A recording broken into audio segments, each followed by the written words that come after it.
And with that, once again, welcome back, ladies and gentlemen. It's time for our next riveting topic coming up for all of you around a blueprint for the future, especially when we talk about navigating self, managing people performance, expectations, and wellness in the increasingly challenging times that we're all part of. Now, in order to set the context and also to discuss all of this, I'm going to quickly bring on board firstly our session moderator. We have with us Dr. Kiran Bala, Director HR, USD Blue Conch Technologies, who brings with her more than 15 years of a mix of management consulting and industry experience in driving talent and culture agenda in organizations. Now, while she will be moderating this session and extracting perspectives from fellow speakers, let me also quickly introduce our fellow panelists for all of you for this very interesting panel discussion. We have with us Mr. Raj Dharmaraj, Head People Transition and Transformation Group, India and Asia Pacific with Cognizant, who comes with more than 3 decades of experience in the IT industry, spanning roles in business technology, consulting and HR, working with clients and stakeholders across the US, Asia Pacific, Europe, and India. We are also joined by Ms. Pia Shom, Chief People Officer, Ugro Capital. In fact, she comes with more than 17 years of experience in the banking and financial services sector, and she's a seasoned HR professional, having held leadership positions across various verticals as well.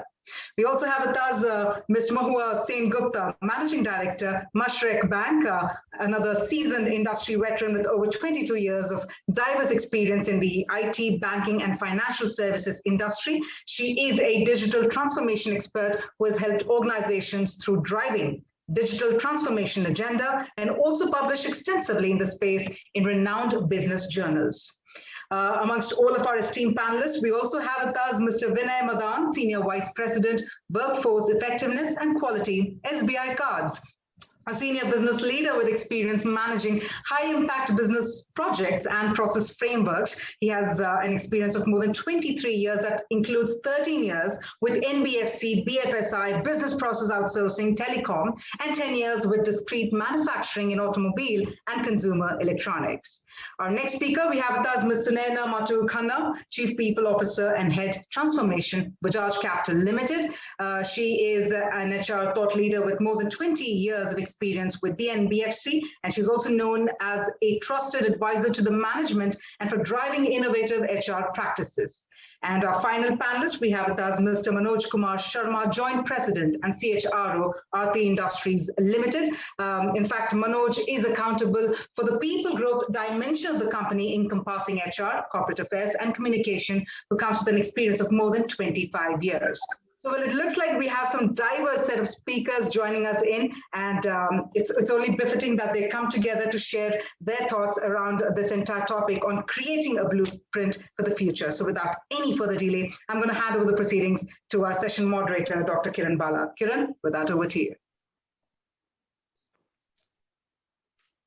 Hey, thanks, Kavya, for the fantastic introduction and setting the tone for the session. I think in the time that we live in, we've got an extremely relevant topic to discuss today around, creating a blueprint for the future. And let me set a quick context here before I move to all the panelists to share their initial thoughts on this topic, followed by some very important questions. And should we have any questions from the audience, we will take them towards the end of the discussion. Okay, so as we all know, on 11th March, 2020, something incredible happened that had never happened in the last century, wherein almost a century, if you discount the Spanish flu pandemic, right? The World Health Organization, formally declared COVID-19 as a pandemic, underscoring the sudden global uncertainty that had plunged lives and livelihoods into a still unfolding crisis. In this unprecedented reality, we are also witnessing the beginnings of a dramatic restructuring, if we may say, of the social and economic order. This emergence of this new era that we view as the next normal. This picture looks different for everyone, right? You have some organizations, for them, it's the near-term survival is the only agenda for now. When others are peering through the fog of uncertainty, thinking about how to position themselves, once things return to normal.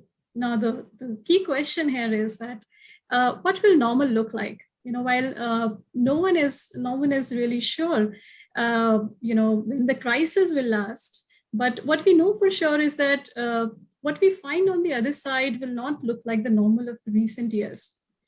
Right? If we just move to the organizational context, given this backdrop, in the boardrooms, real and virtual, frantic questions have the floor. How long will this last? How will we pay our employees? What are our peers doing? Should we move to a hybrid model? When should we open offices?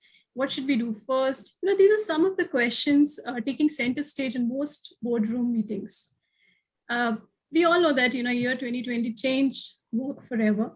But now with this widespread vaccinations in sight, we are on the brink of another disruption. And this is as great as last year's sudden shift to remote work. This is about the new work order or the new future, which has a mix of moving to a hybrid kind of a setup, focus on flexibility, focus on well-being. How do we look at productivity and collaboration, more importantly, in this new context? While all these questions are getting discussed and debated across the organizations, what we know for sure are the two things. One, flexible work is here to stay. And second, the talent landscape has fundamentally shifted, and maybe forever. So while remote work has created a lot of opportunities that we are seeing, but then there are so many challenges like, teams have become more siloed. We are seeing digital exhaustion is a real and unsustainable threat, right? I was just reading about this survey that Microsoft recently conducted.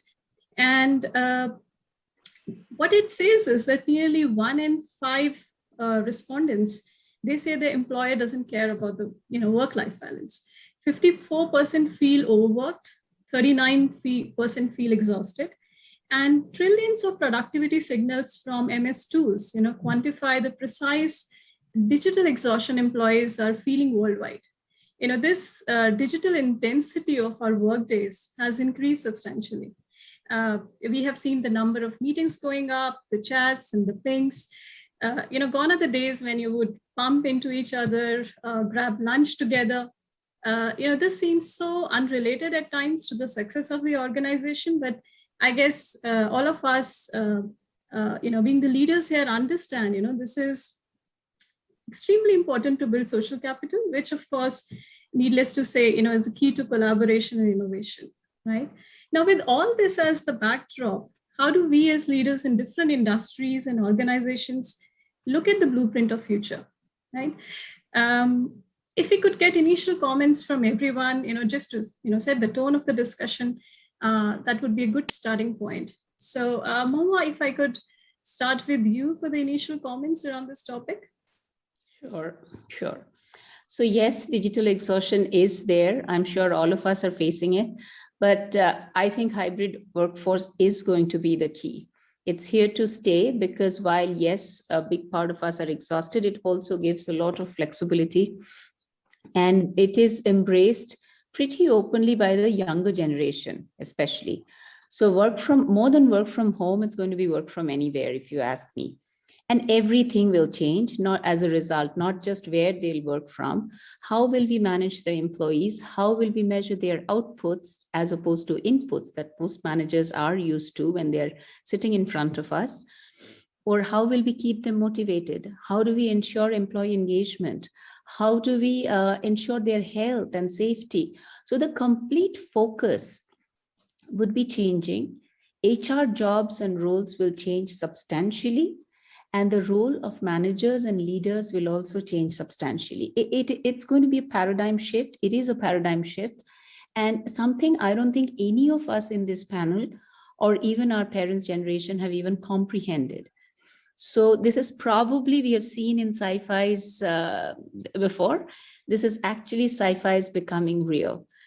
So to me, it is a completely new way of thinking how the entire organization will function.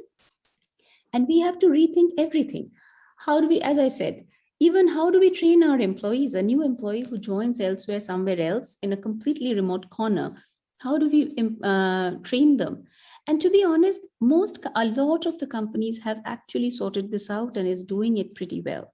So I'm pretty hopeful that yes, it will change. It will not be as it is now because all digital, but it will be much further away from where we started off. Wonderful. Thanks, Noah. I like the science fiction example. 2011, we all saw that movie Contagion, and I think anybody who saw it in 2011 would have shrugged it off completely and then said, this just can never happen. Yeah, right? It's just another of the sci-fis, which is just Absolutely. a blockbuster. Yeah. Absolutely. Vinay, if I may, bring you in the discussion for your initial comments, please. Sure. Thanks, Kiran. If you look at all the disruptions which have happened prior to COVID, all these disturbances in the workforce, in the work culture, everything used to happen primarily because of the technology adoption. While it has created many of the job opportunities, but the employees who are not so tech savvy, they always feared that they may lose their job. They may not be relevant anymore. With pandemic setting in, there are a lot of job requirements have changed. The way we work has changed. The processes and the skill sets have changed. Right? There are quite a few things which have changed. The threat which was there, with the perceived threat which was there earlier, only from the adaptation to the new technology has multiplied many times. So we organizations need to find way to tackle with that. Now, if we move to the work from home scenario, let's say even in the work from home, let's say people like you, me, most of us in the panel, and probably in the audience who are able to view us virtually, it's easier to switch. A day you can go to office or a day you can stay at home. It's easier to do.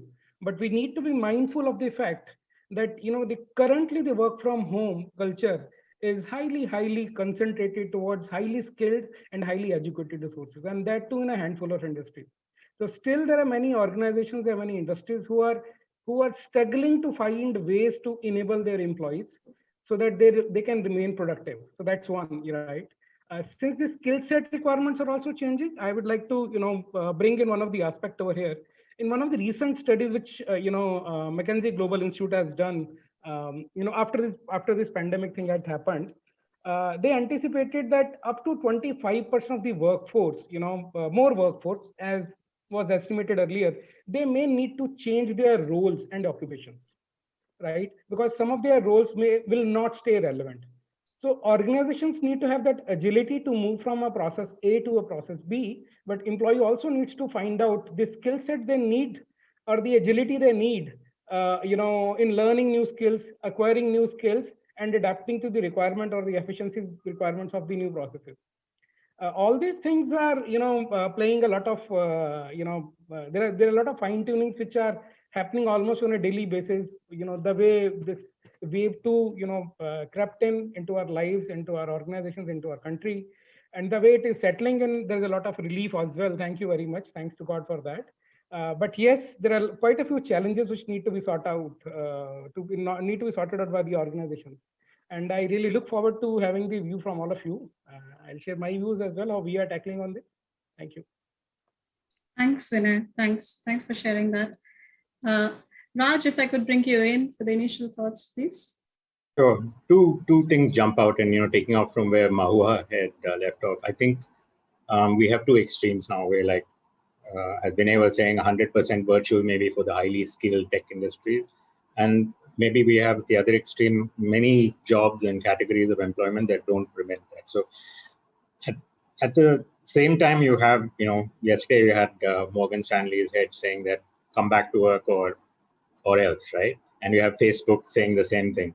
And one could argue really that I think the answer really lies somewhere in the middle, but I think no doubt that policy is a fundamental rethink, you called it, starting from scratch. The way that we look at roles, we look at policies, we look at employment contracts, part-time, benefits, all of that.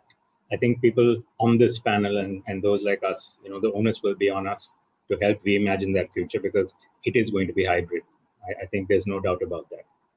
The second aspect, I think, which is interesting and which we've not done enough, you talked about wellness. And I think the definition of what well-being and wellness is going to come front and center into the employee experience and employee engagement context.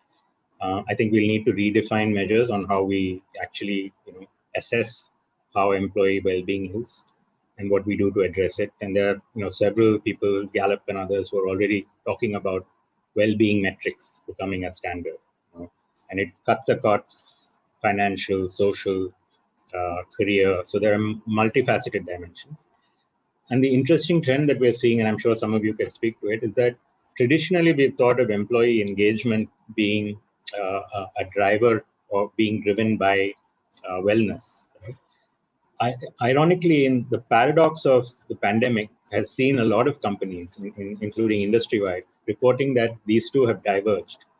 Productivity, which is like an old-time measure, has increased. Actually, a lot of people will say that I'm working more hours, I'm delivering more output, but the stress levels and well-being levels have gone down. So we'll need to figure out a way to bring those back again, because otherwise we're going to be dealing with burnout. Thanks, Raj. I think you brought a very, very important point around wellness. And interestingly, what happens is that whenever we are discussing this topic, somehow this comes in the last. It's always parked for the last, right? You always discuss the in things first, and then the hybrid and flexibility and millennials and tech and all that, and then we come to wellness is also equally important. But thanks for highlighting that. Let me move to Pia for just quick insights around this topic. Hi everyone. So I don't think that I'm going to say anything fundamentally very different from what others have said, but here's something that I want to bring to the table as a thought, is that when people were going to office, we were measuring stress levels in office. And there were conversations around like Australia has gone to 4-day work week, where India is still struggling with the mindset of 5.5 or 6 days of work week. So it's not as if that this sudden online has brought in all the stress. The stress always was there. We were measuring offline stress before. We are measuring online stress now. I would rather say that hybrid model is here to stay, because one of the flexibility that is giving a lot of employees. So there are a lot of work that can be done just sitting at the desk, and you can just go to office 1 day a week just to chit chat, meet, have customer meetings if required. But most of the work you can do it out of your home. So there is no need to go to office to get productive. The advent of digital has helped us to do so, that you can be productive from anywhere. Obviously, this has further ramifications of not just being in office or otherwise, but if you look at the entire environment as such. So I often tell my people to think that, are we adding to the pollution, or are we adding to the traffic of the road? If we can avoid to do that, let's do that. Yes, there will always be roles which will require you to go to the customer, where I'm requesting my business heads to rethink and say that if I have to touch base with my customer 3 times, then which are those paths which can be digitally done? And maybe my salespeople would need to go to the customer only once. So there is a lot of rethinking and realignment required. Now the issue is that humans would always want to go back to the comfort zone. And what is comfort zone? Comfort zone is to be able to oversee your people in front of you and monitor them, because that's how we've grown up. That's how our parents have taught us. That's how we've been in schools, and that's how we've learned management. So being the leaders of tomorrow, and I think a great baton has been passed on to us by virtue of the fact, the roles that we do and the timing of it. We have to be the those quicksilver for change. So the litmus test is on us, and how we blend it and not get propelled or go back to cushions of comfort is something that's yet to be seen as to how it folds out. Okay, thanks, Fair. And I agree with you. I think the comfort zone part, all of us were kind of, the whole world, in fact, was pushed into this accelerated experiment, wherein you were forced to work out of homes. Otherwise, we were talking about this for I don't know how many decades now. That whole work from home concept, and coming up with policies around rationing and quotas of 2 days and 3 days. I think all of us, just everybody, including the leadership teams and professionals across, were kind of pushed out of the comfort zone, and all of us have actually, by virtue of this, this crisis, were forced into, getting out of the comfort zone. Okay, let me just bring Sunena here. Sunena, if you could share initial thoughts on the topic, please. Sure. Thank you, Kiran. So in the current environment, which I know, whether it's business environment or the physical environment, which is very volatile, and while we all are following our day-to-day routines and trying to do business as usual, but I feel somewhere, our physical, mental, social, and financial well-being is getting impacted. So in the new normal, companies should not only be concerned about the productivity that an employee is bringing on the table, but follow a holistic approach of, taking care at both personal as well as professional front. So today, while almost everything is happening virtually, but we need to ensure that we strike the right balance between tech and touch. In fact, while, in current scenario, we feel that there is an improved communication, collaboration, and connect, which are the 3 C's that we believe that technology has enabled quite efficiently. But I think there's the 4th C, which is called care, which needs to be at the center of everything. And that's something that technology can't enable the way we HR professionals or the leadership can. So I believe that overall well-being of an employee should be the focus, and for sure, which is going to lead to the overall well-being of the organization in terms of, healthy top line, bottom line, productivity, and substantial market value. Whether we work from home or we work virtually doesn't make any difference till the time we're actually taking care of our team members and the job is getting done. So these are my 2 bits on the topic. Thanks, Sunena. Last but not the least, Manoj, if we could bring you in the discussion, opening remarks from your side. Thank you, Kiran. I think I actually agree with all the fellow panelists. Their views and the disruptions being caused, various aspects has already been brought out. I just want to, bring attention of all of you to one important aspect. Some pattern or some trend has already started long back before pandemic. We call it in the form of gig economy. That the whole aspect of working from anywhere, or that flexibility, and even now the government is thinking of coming out with a very, systematic policies or codes around that. So future of work per se, is always will be a very dynamic aspect. Definition of job, definition of work will be continuously put to challenge in a decade or 2 decades or 3 decades. And technology is one thing which I have invariably experienced remained a constant in this disruption. So I personally see, it will continue to be like one, and there will be more employment at will. The kind of concept will gain more momentum, and more people will be in a gig infrastructure or gig economy kind of a play, where they would have multiple roles to extend their skills and capabilities rather than sticking to one employer. So lot to be seen in this regard. And yes, talking about the well-being, I absolutely have no doubts the next pandemic is going to be about well-being only, especially the mental well-being, and the kind of trend, if you notice, the GDP per capita GDP globally is shrinking. Actually, it's not increasing. So that's a big mega trend, I would call it, in terms of whether the innovations are happening or the productivity is really yielding into something big, or something great is coming in for the GDP point of view. So GDP is a very hard indicator in terms of whether it is improving or whether it is not. And the current trend suggests it is not. And the medical cost globally has gone up multifold. So it is being positioned as the people well-being. Many of you talked about taking from career well-being to community well-being, including financial, social, and physical well-being. I think it need to come in as a big agenda in the organizational context.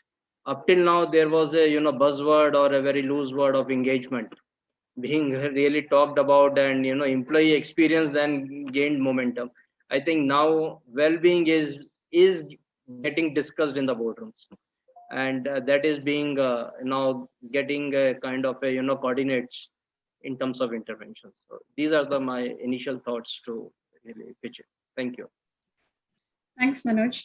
And thanks for bringing in, the gig economy aspect. We've been reading about, the digital nomads, and a lot of people used to fascinate, that if we could live that life wherein you could work from anywhere, be in some different location, be in the nature and work from that place. But I think it was only for few. I mean, it was considered only for few. With all these changes, I think it's getting mainstream for a lot of people. Also, the organizational context that you spoke about, well-being, getting discussed in boardrooms. I think that's another very important development. Taking a cue from there, Mahua, if I could, ask you, while the pandemic happened as an all of a sudden event, everyone is figuring out things on the go. But now that it's here, right, how do we proactively plan for the future workplace? Any examples from your organization that you would like to share? You are on mute, Mahua. Thank you. One of the banes of digital workspace. We don't remember when we put ourselves on mute. So see, few things that I would like to focus on. Honestly, there are umpteen things that need to be touched upon, as we all have seen from the initial thoughts.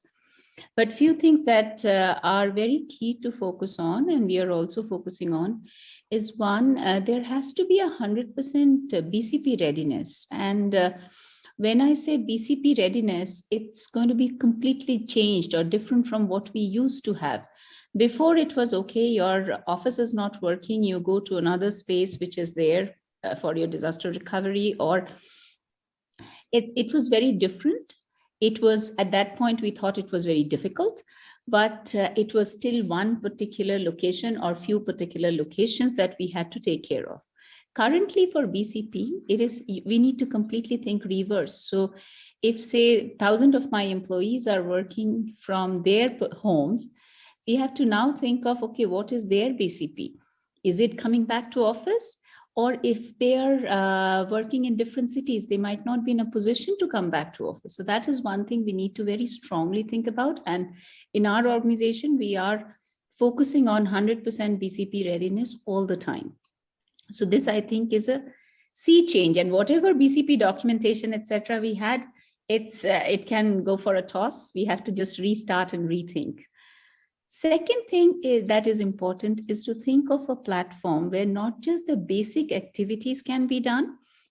Say, for example, if it's a bank, if the banking operations can be done from remotely, that's not enough. Everything else has to happen. If you need to onboard people, the onboarding work we should be able to handle that virtually.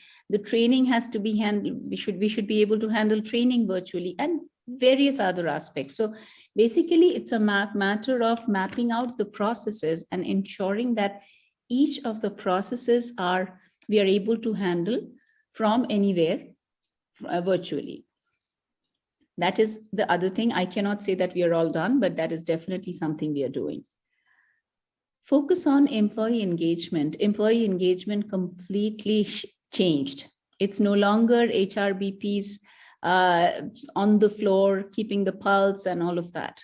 It is no longer restricted to just the HR. It is now, in order to ensure employee engagement, every manager's role has now grown manifold. Of course, HR's role have grown manifold. And there is also a big onus on the employees themselves to stay connected. So it's only when we stay connected that both sides, the employer, employee, everybody benefits. So this is going to be another area. This is another area that we are trying to focus on. Have we figured it out? Absolutely not. We are trying to. But I think we are trying to experiment a lot, keeping this in mind that this is a focus area. And finally, well-being. I have to be honest, this is an area where we have started focusing. I would say we have started focusing late, but we have now, what is important, few things that we have realized is that it's not just employee well-being anymore, it is the family's well-being, because the employee is spending all the hours at home. So if I have a child crying at home because he or she is struggling with some kind of a trauma, I will not be able to focus. So we need to, as organizations, we need to focus on the family's health, family's well-being, mental health. People need to stay connected. Our employers or the managers need to stay connected, but we also need to rely on professional help for the same. I think most companies, a lot of companies had done it already. If somebody hasn't, I think it is about time that we sign up with professional help to provide mental health counseling, consulting to our employees. So these are, in a nutshell, the 4 things that I would like to talk about. I wanted to talk about. There are plenty other things. I mean, we can go on and on. So I would like to stop and hear from others. Thank you. All right. Thanks, Rama. Completely. I mean, whatever processes that the organizations are looking at, earlier it used to be a physical location and number of seats and number of employees. And I think that you rightly said, that whole concept shifting to not just the employee, but also the family, the support system, the infrastructure in those thousands of offices across the country or maybe across the world. So I think that's a big fundamental shift that has to happen. Vinay, if I may ask you, what is the impact of this new reality that you are seeing in your organizations across various aspects, and how are you planning for it? Any use cases, any examples that you can share? Sure. Kiran, actually, every process, every function has got some impact or the other because of this COVID-19 issue. There are a lot of things which need to be changed, but I'll talk about 3-4 key issues which I thought are very, very important.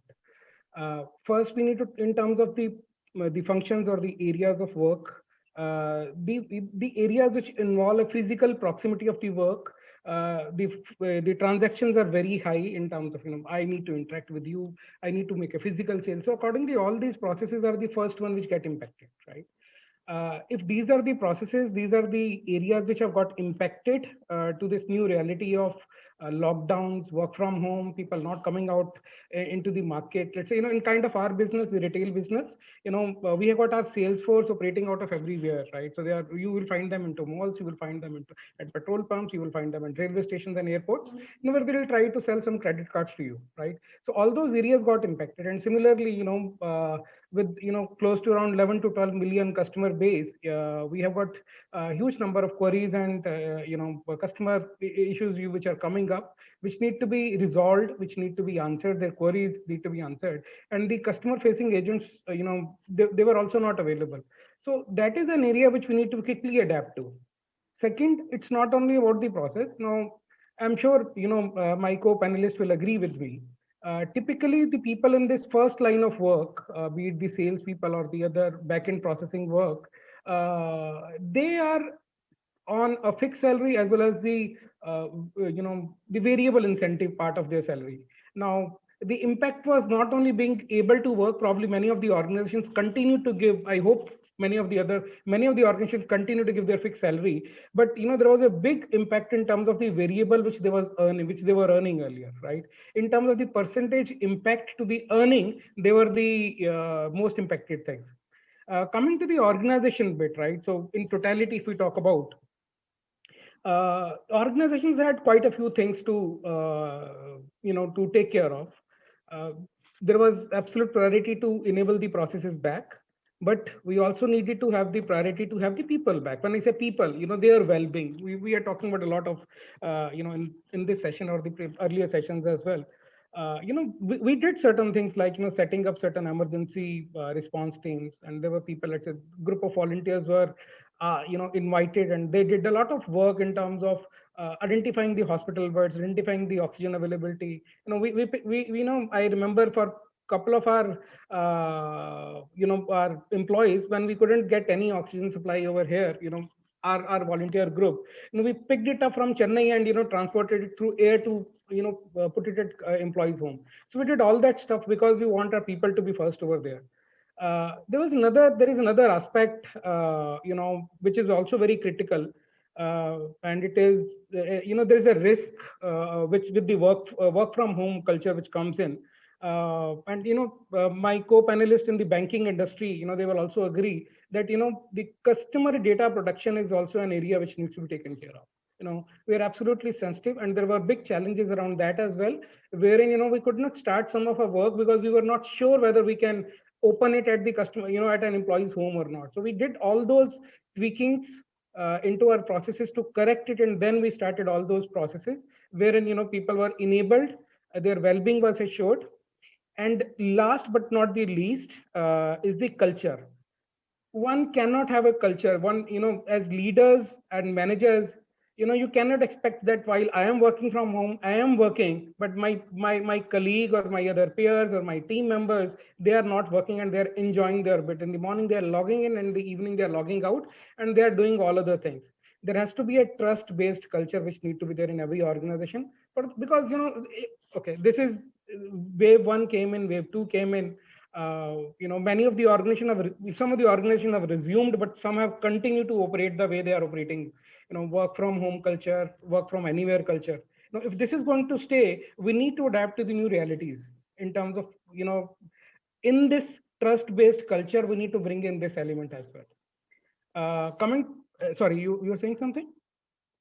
No, go ahead.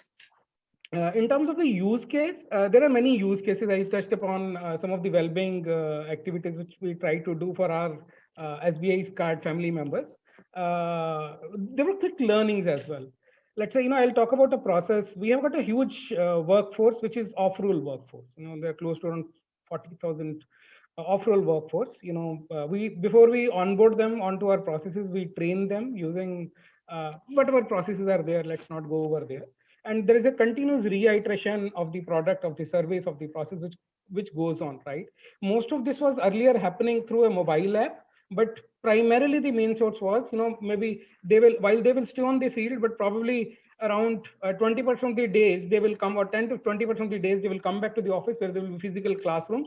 They will have one-to-one in-person sessions to, ask their queries, resolve their queries, any doubts they have got.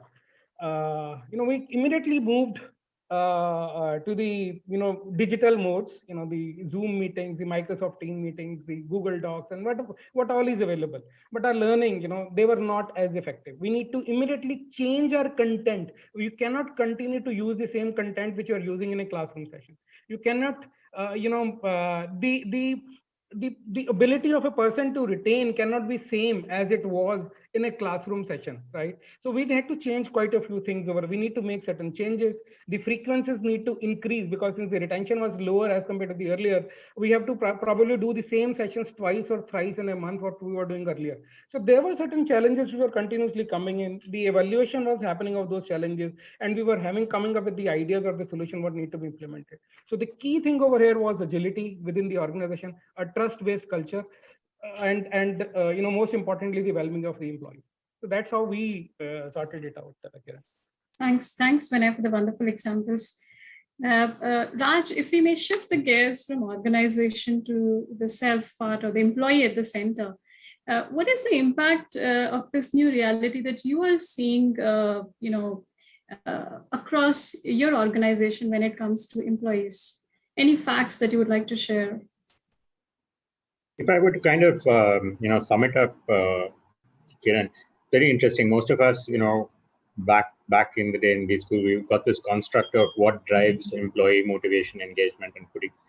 And you had the traditional Maslow hierarchy, right? From hygiene and safety needs to self-actualization. this pandemic has kind of almost flipped it. If you see what employees are looking for right now, I mean, we have started going back to basics almost. What are hygiene and safety needs to begin with, right? Am I safe? My family safe? Vaccinations, caregiving that Moa mentioned, right? All these have come front and center. And at the same time, obviously, you can't neglect things like concerns about career, job safety. Where do I go next? What's going to happen to my industry? So it's almost, I think, one thing that has happened is that our entire focus of the employee has become much more 360, I would say. And that hierarchy is no longer a hierarchy. I think we've had to address many of those and readdress, if you like, many of those as fundamental.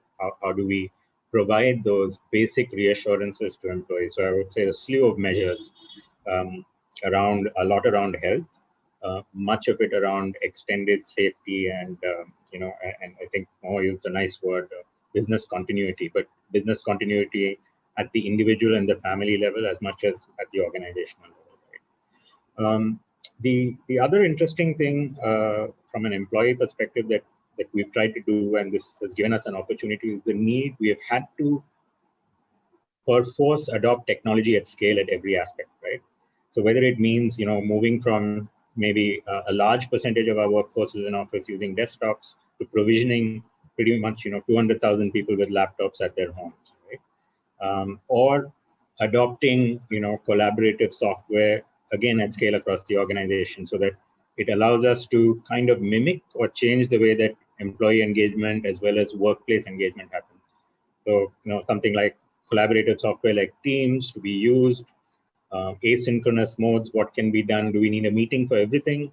Everybody's got this, as you call it, digital fatigue. So rewriting the script, if you like, of how work takes place, which pieces need to be collaborative, which can be done in online, offline mode, particularly when you're working with a global organization. Right? So adopting technology at scale at every touch point, I think Vinay mentioned this, like looking at each of those processes. Right? And the third interesting aspect is what employees are looking for in one big uptake, and I'm sure this is common across all of our organizations, is that some of the, let's call it downtime, although I seriously doubt there's a lot of downtime, has been the urge to reinvest. Employees, we have seen the urge to reinvest in themselves in terms of learning and relearning. But the interesting, if you drill down, double click on that, if you go to Coursera, Udemy, or any of the partners that many of us have tied up with, 50% of the top 10, most popular learning programs are actually not really in technology or work-related skills. They're what we call, personal mastery skills. And the theme of this is starting with the self. And so there's a huge demand, and we've been trying to supply that, or provide for those in terms of everything from meditation to stress management to time management. Those basic self-mastery, personal skills, if you like, are something that we've seen a huge demand for and that we're trying to provision. And of course, adopting the tech mode, virtual mode does help. We've been able to run, say, yoga sessions during the day, or offer meditation sessions where otherwise it would have been traditional work, right? So these are some of the things that we've seen, Kiran. Thanks, Raj, and I like the flipping of the Maslow hierarchy pyramid, right? I mean, I don't think Maslow would have ever imagined that world would be upside down when it comes to his pyramid. I just moved to Pia now. Pia, some of the examples Raj shared, when it comes to employees, how are you as an organization, tying up the well-being with performance? Any examples that you would like to cite from your organization? Yes, surely. So one of the things that we launched is something called YouGrow Cares program. So we realized that, who's there? Just one second. Yeah. Am I audible? Yes, please. Yes. Yes, you are. Yeah.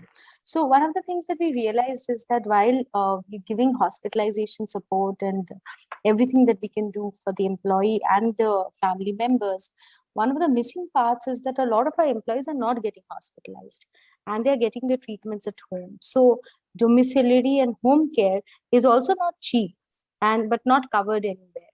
So that's something that we introduced as Ugrocare's initiative to have domiciliary expenses up to 30,000 covered, and they can claim for any of our employees and their parents and their children, so all dependents. So that was something that really got a very good feedback from the entire set of employees. The other thing that we did was, and I completely agree with Vinay and Raj on that,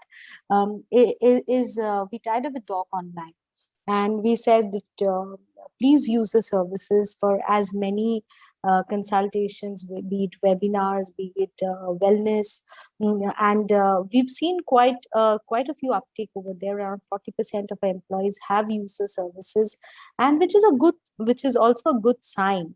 That means, and I completely reverberate what Raj said, that people are looking at some kind of help in terms of, when I'm not working, how do I re-energize myself for the next day, or how do I re-energize myself for the for this thing that's going on, and I'm not going to be in physical proximity in any soon.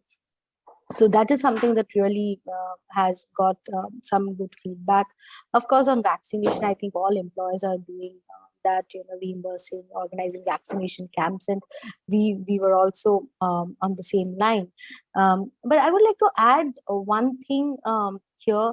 I just conducted a town hall yesterday. I'm just giving a very basic example, which had my micro branches, branch managers, so 25 of them in one town hall, and I spent 2 hours understanding each of the issues, connecting with them, and they're all micro branches. They're all like somewhere in tier 3, tier 4 cities. What I really liked is the fact, the way that they have adopted technology, their ease of operating the Microsoft Teams and the way they connected, and also the fact that I could connect with 25 of my BMs at one go without a glitch. I really felt good, because in good old days time as HR, I would say I would travel one day to 2 branches, maybe stand there, do a town hall, then move to another branch. It was physically far more demanding, is what I would say. All I have to do now is to communicate and over communicate, and keep talking to my employees, keep understanding what the issues are. But it is far more easier now. And yesterday we bid farewell to someone with a cake being delivered through Swiggy and food being delivered to everybody else. And we all had a nice cake cutting and enjoyed food in the comfort of all our homes. So a lot of these things are about saying that if I want to make it happen, I will make it happen. So I think it's a mindset shift, and it's a mindset shift from the employee's point of view also, to get the discipline of upgrading one own self, to get more aligned to technology, to be open to technology, to move to smartphones and Wi-Fi's and networks, all of that. I think it's a good move, and what the COVID has just done is that it has accelerated the process for all of us, I think. Yeah, very rightly put there. Like Vinay also mentioned that not everybody is like tech savvy, and you talked about people needing to upgrade themselves, stay relevant. So Nina, if you could share, like in your organization, how has it impacted more from a reskilling standpoint? How are you going about the whole thing? Sure. Thank you, Kiran, for asking this question, because I would say majority of the work has happened in this area. And yes, last 18 months have been very challenging, and especially for companies like us, when it comes to providing investment solutions to the clients. So here, a faceless interface is not of much help. And when you're dealing with hard-earned money of people, and also when you have 3 generations of clients dealing with you, so all our first generation, or the senior citizens or clients, or elderly, they had always preferred a touch kind of a model, where an RM would go and he would brief about the various plans, get the forms filled and log in and do everything on behalf of the client. And when it comes to the second generation, who used to prefer both hybrid model, which is tech and touch. For them also, at times they would do everything on their own, but they would also need someone to be there and advise them. And the third generation is completely tech, right? So it doesn't matter whether he's working in office or he's at home. So he would always follow our advice over the phone and do his transactions on his own. But so all our clients, they were I would say habitual of dealing in a particular mode. But post lockdown, entire dealings had to be shifted to tech. So digital automation of the entire operations had to be done in 12 weeks flat, and that was done when lockdown was imposed. So reskilling of the teams, our we call our employees as teams. Our employees had to be done, and that was the major challenge in the first 3 months of the lockdown. And not only that, we also had to retrain and reskill our clients as well. For example, those clients who were habitual of dealing with only RNs, and they would not even fill up a form. So we had to actually train them, educate them how to use various technologies to check their portfolios or raise a ticket or to fill form online, or even how to have a virtual meeting with the RN. So I think the virtual trainings definitely were quite helpful, as we could also cover team members who are sitting in a tier 3 city. But we also developed a self-learning initiative through a learning app called Click to Learn. And thankfully that was done much before the lockdown, and which came quite handy during this period. So it's not only about our existing talent who we had to reskill, retrain, but we also had to train our clients. We also had to train the potential talent. Now, what about those people, all those students who were fresh in college and who were planning to join organizations, but post lockdown, they got kind of stuck and stranded. So we thought that there may be thousands of students wanting to get trained and gain some corporate exposure. That's how we launched the Wealthpreneur model. And under this model, Kiran, we have currently almost 500 students associated with us who we are training, of course, free of cost. So it's a rigorous classroom training of 30 days, post which they're also doing, the execution of whatever they have learned in the classroom. And this way, we're creating a future talent pipeline, not only for our organization, but for the entire industry. So, this is how we have planned, and a lot of work has been done in this area. Thanks, Sunaina, for sharing that. I think that speaks a lot in terms of how you're going about reskilling your employees. And it leads me to my next question with Manoj. And while we have, talked about all the processes and learning and well-being, and you could always do some tangible things around it.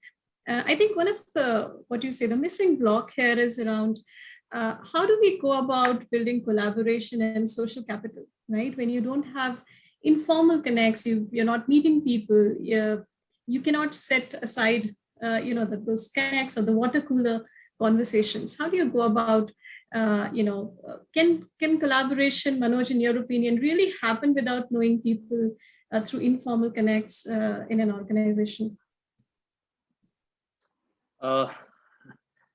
Being from a psychology background, I want to answer this little technically.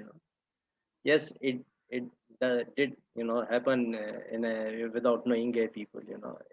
There is something in human beings is always they look for, as human beings are social creatures, they look for that level of connectedness in other person, and there is lot of intangibles, I would say, that come into play when you really collaborate and communicate. So it's a fact, and in the people world, feelings are facts actually. And when you generate those feelings with each other, it happens that collaboration is possible. And yes, technology is a big medium, I would say that. And that is why, the big disruption happened in the form of all the social media, which has come in last 2 decades. I think that is the biggest disruption globally in terms of, so people are adopting it, and people are taking benefit of it. So in my opinion, it has really worked very well from the adoption point of view, collaboration point of view, communication point of view.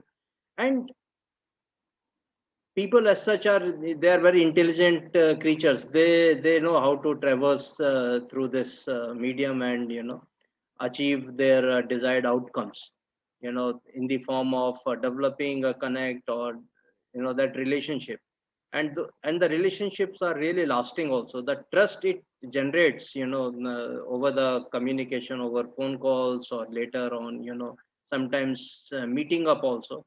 In fact, a lot of startups are coming up in this area. I like to talk about something called friendship centers, which is a big offshoot of this. And those friendship centers have got the different agenda in terms of helping people with respect to their well-being. It's not only limited to a kind of a catch up. It's like really psychologically and socially impacting each other in a big manner. So lot of such disruptions are happening, both in the through the technology and also through the medium of eventually meeting up also. So that is one. But if I correlate this within the organized setup, I think the technology has been a big savior during last 2 years.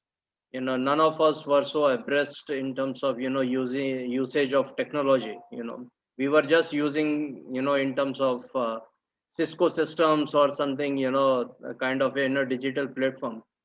Haven't heard of the Microsoft Teams or Google Meets and Blue Jeans and those kind of things. Now everything people have, a 5-year-old kid talk about it. It has moved that fast. So so in a nutshell, yes, it is very much possible, Kiran, and people are really adopting it without having any threat in their mind. And that is where I think most of us have created a very neutral platform to adopt this. But yes, there are challenges. Some roles cannot be done through a digital medium. You need to show up. And having worked for 2.5 decades only in manufacturing, from factory to corporate, if I see my journey, and who is the last man standing? Is the person who is on the machine or the pot room or the smelting process or on the furnace. Those people, for them, this looks still a fashionable thing. Yes, they are happy with their WhatsApp or they are happy with their smartphones, to some extent. But in terms of really completing their task or collaborating through these kind of network, it will take time for that level of people. We call it in a blue collar workers. And blue collar workers in India is a reality. If almost 300 million organized people, close to 200 million will be blue collar, and another 200 million will be unorganized blue collar. So there the usage of technology for a desired outcome or a very structured outcome, lot to be achieved, lot to be done, in my opinion. And it is still, and what would be the cost of the technology and those process for collaborating and completing the various things is a lot to be seen. So briefly I can say that for white collars, for like Vinay mentioned in the starting of his opening statements, yes, it has worked for that 25 to 30% of the people. And they could very frankly, it's not, today is my 15th month I have not gone to the office. And my business, I am able to do my business really seamlessly. And I've not stepped out. And I can tell you, I have done the bestest of my work in last 15 months. Right. So that is what how I wanted to sum up this. So sure. So Kiran, I just want to add one point to this. Yep. So people, when we started the pandemic and COVID, people said, senior level hirings you cannot do over Zoom, and CXO level hirings are a complete no-no. So I got hired into Ucro. So I've just 2.5 months into this. So I was head HR with SME Corner prior to this. So I was interviewed on Teams, re-interviewed one more time. Offer letter came digitally. Till date, I have never been to office. So I've taken over charge as CHRO digitally. I have not been to office. I've done PMS cycles. I've done policy changes. I connect with people. I know everybody by their face and name. And all of this has happened. And so it was nice to hear Manoj saying that the work has happened seamlessly and people think that they know me forever. So it's all about if you're taking that Wonderful. extra effort. Absolutely. Just to add, Absolutely. on this, I'll take 30 more seconds. Last 15 months, I've hired 1,800 people. Exactly. Okay. Out of which around 40 in the category of general managers and above. Okay. It has Fantastic. beautifully moved. And not only this, most of the statistics from the business result point of view, the results are better than last year, this year for our company. The productivity or the volumes or the reliability or the yields, everything has been positive. And Yes. so Great. it's not, That's great. those are the hard facts, I would say that, Kiran, so if Great. we adopt seamlessly. But one thing I just want to leave a thought to all of you. The amount of courage I have demonstrated in last 15 months, I have never demonstrated in my life for doing the HR role. I think that has been a great savior for me in terms of advocating people issues and bringing solutions to them, not only reactively but proactively. Sure. Thanks, Manoj. Thanks for that. I know we are short on time, but I want to just take 30 minutes each, more like a rapid fire question in the end. We've talked about the processes, learning and development, and digital, digital way of working, BCP, and performance and productivity and all those things. But I think the most important, while we talk about others, is equally important. How do we navigate our own selves, through these challenging times? So I'll start with Mahua, and in 30 seconds, if all of you can quickly give me some tips, for the audience, that how do you go about navigating your own self through these challenging and turbulent times, which can make one succeed in this new future of work or new work order that we call. So Mahua, if we could start with you. You're on mute. So just like Pia said, I also joined during the pandemic, completely digitally hired, though I was fortunate to go to Dubai for a week, but mostly I have been working remotely. I would say that for me, above and beyond my work calls, which keep extending and extending, I do make it a point to talk to my colleagues, wherever they are, in between my meetings. And that has helped me build my bridges with people. And as Pia said, people think that I'm there. I've been there forever. I'm just about 3 months into the organization. And to add to that, my geography is India, Egypt, and Pakistan, which also I've never visited. So everybody is completely remote. Other than that, what I do is I have some passion. I'm very passionately involved into theater. So I do take time to do that. I do cut off from work at some point to basically spend time with my daughter, who is 14. So, I think it gives me more flexibility, though I'm a big believer of going to office, old school, and not 22 years. I'm 25 plus years in service. So I think that taking those breaks, that's helping me. Right, thanks, Mahua. Vinay, 30 seconds, start now. For me, it's not work-life balance, it's a work-life integration. So I think, we need to agree to the, this aspect that we need to integrate both the lives, right? The best thing which has happened right now, I'll tell you, right? So we used to meet our colleagues in our office. We used to know their faces in meetings, sitting with us, chatting with us. But right now, we know the names of their kids. We know the names of their dogs, right? So that's the level of the opportunity to connect more is better, right? So that is the positive thing which I'll take. And I think with the social quotient going up, these are also stress busters, and we will align to all those situations. Thanks, Vinay. Raj, your 30 seconds. I'll go in 3. So a daily practice of journaling, and particularly gratitude journaling, I found that's really helped me. I do a daily meditation practice, and I make it a point to try and call one different new person every day. Fantastic, very helpful, very practical. Thanks, Raj. Priya, if you could quickly share. I'll be very honest. I am a food buff, so I love cooking. So I think that's been my biggest stress buster. Being a true Bengali, I like try all kind of cuisines. The second thing, I really have binged watch OTT platforms. But then, yeah, I loved it. Like so I thrive on the Netflixes and Amazons and watch everything that comes up. So theater, and like Mahua said, theater, participating in plays, drama has been so close, and that is my stress buster, to be very frank. Thanks, Priya. Sunena, your tips for navigating self in these times? Yeah, Kiran. So we are pretty flexible in terms of timing. So we have not kept any 9 to 5 kind of a routine for anyone in the company. So as long as work is getting done, you're clocking your 4-5 hours of productive work. So I think, at times I open my laptops, I haven't opened my laptop entire day, but, my work day starts at 11 o'clock in the night. And I love being around, my 6-year-old kid. So that he's my biggest motivation. So I also get some time with him during the day, and we're pretty flexible that way. I think it has helped me a lot.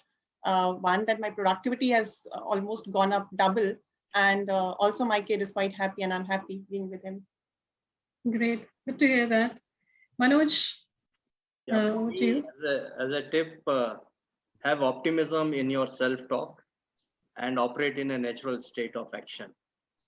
And what keeps me really, from the stress buster point of view, I'm working on my physical well-being, reduced 20 kgs during the pandemic. So that's the Call for an applause. Seriously, calls for an applause. Yeah. How did you do that? If we had time, we would find that out. We are still connected on WhatsApp group. So good. Thanks everyone for sharing some wonderful insights. A very, very relevant topic and the times that we live in. Really learned. I think that's the whole idea of learning from each other, taking some of the things and the practices back to our workplace in our respective organizations and apply those. So thank you for sharing all the examples, learnings, your views and insights with us, with the audience. And it was wonderful interacting with all of you. Thank you. Thank you, Kiran. Thank you, everyone. Bye. Thanks, everyone. Thank Thank you very you. much. Thanks, Bye. everyone. Bye. Thank you very much, Kiran, for that wonderful moderation. And thank you indeed to all of our panelists for sharing their respective set of insights with regard to their experiences and that of their organizations. Thank you very much for joining us at the summit and sharing your nuggets of perspectives. Thank you once again.